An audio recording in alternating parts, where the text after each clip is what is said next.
আসসালামু আলাইকুম সবাইকে। লোগো ডিজাইন টেকনিক কোর্সে আপনাদের সবাইকে স্বাগতম। তো আজকে আমরা কিছু কমন প্রবলেমের কথা বলবো, যেগুলো আমরা প্রত্যেক ডিজাইনার ফেস করি। আপনারা গ্রাফিক্স ডিজাইন করতে গেলে, অর্থাৎ অ্যাডোবি ইলাস্ট্রেটর সফটওয়্যারটা ইউজ করতে গেলে যে প্রবলেমগুলো ফেস করবেন সেগুলো আমি বলে দিই।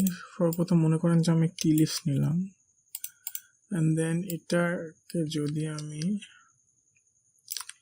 পাশে রেখে দিই তাহলে এটা অ্যালাইন হচ্ছে, কিন্তু আপনি যখন ফাইল থেকে নিতে গিয়ে এটা টিক চিহ্ন দিয়ে নতুন একটা আউটপুট নেবেন, তো এটা যখন এর পাশে আনতে যাবেন, সো কন্ট্রোল ওয়াই দিয়ে আসি। ওকে, তো দেখতে পাচ্ছেন যে এটা লাগছে না আর কি, মানে একে অপরকে বিকর্ষণ করছে চুম্বকের মতো। তো এটার জন্য আপনারা যেটা করবেন, জাস্ট ফাইল থেকে যখন আপনারা আর্টবোর্ডটা নেবেন এই টিক চিহ্নটা অবশ্যই উঠাই দেবেন।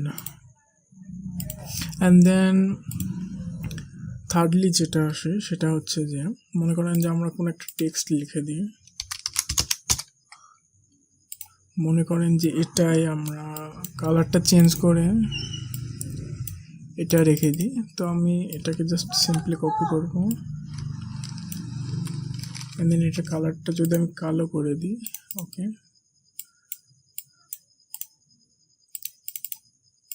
ওকে, সেটা আমি অন্য একটা ফন্ট ব্যবহার করব, time burner.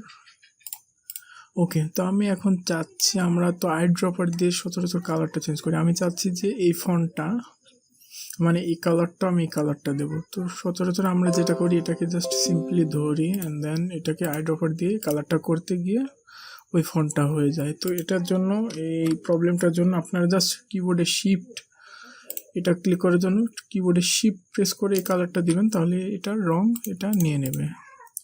Okay, and then যেটা তারপরে আসে সেটা হচ্ছে কি যে, ওকে, এটাকে আমি জাস্ট কেটে ফেলে দিই।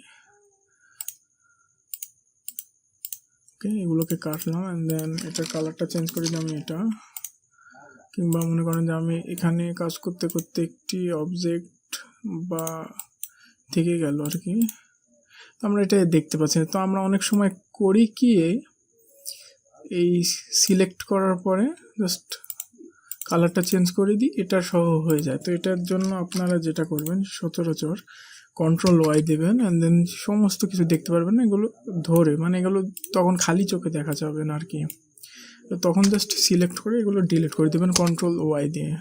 ওকে, অ্যান্ড দেন আরেকটি যেটি আসে সেটা হচ্ছে যে, আমরা কাজ করতে গেলে অনেক সময় এই যে শিফট প্রি বা পার্সপেক্টিভ গ্রিপ টুল যেটা আসে, এটা চলে আসে, কিন্তু এটাকে কিন্তু এখন রিমুভ করা যায় না। তো অনেকে করে কি, জাস্ট কেটে দিয়ে আরেকটি ডকুমেন্ট নিয়ে নেয়। তো এটার কাজ আমি যদি দেখাই আপনাকে, এখান থেকে যদি একটা রেক্টেঙ্গেল নিই তাহলে এটা এই অনুযায়ী কাজ করবে। কিংবা মনে করেন যে, ওকে, সো কিংবা মনে করেন যে এখানে আমি লিখে দিতে পারি,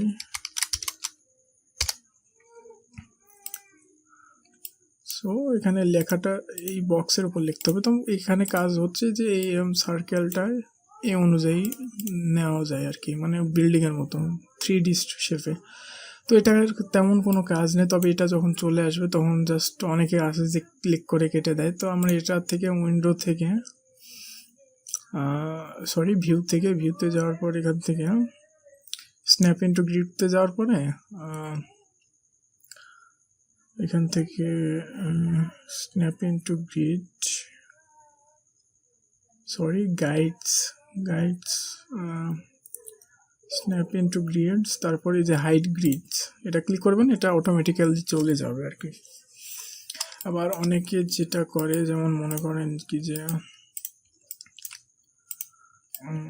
এটাই কাটার জন্য শেপ বিল্ডার ইউজ করবো, কিন্তু শেপ বিল্ডার ইউজ করার না হলে জাস্ট এখানে যদি আমরা ক্লিক করি এটা কাটবে, ঠিক আছে, কিন্তু কেটে ওখানে থেকে যাবে। কিন্তু যদি আমরা অল্টার চাপি তাহলে এটা অটোমেটিক্যালি কেটে যাবে। তো অনেকে এটা মানে অল্টার ছাড়াই কাটে, মানে একেবারে কেটে ফেলার জন্য। অ্যান্ড দেন আর কি কি আছে,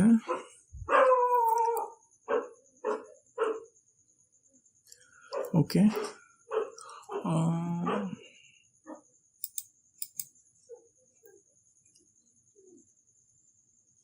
রোটেট টুল কিংবা আরো অন্যান্য কিছু। ওকে, এই সব কমন প্রবলেমে অনেকে পড়ে আর কি। তো দেখা হচ্ছে পরবর্তী কোনো ভিডিওতে। ততক্ষণে সবাই ভালো থাকবেন। আল্লাহ হাফেজ।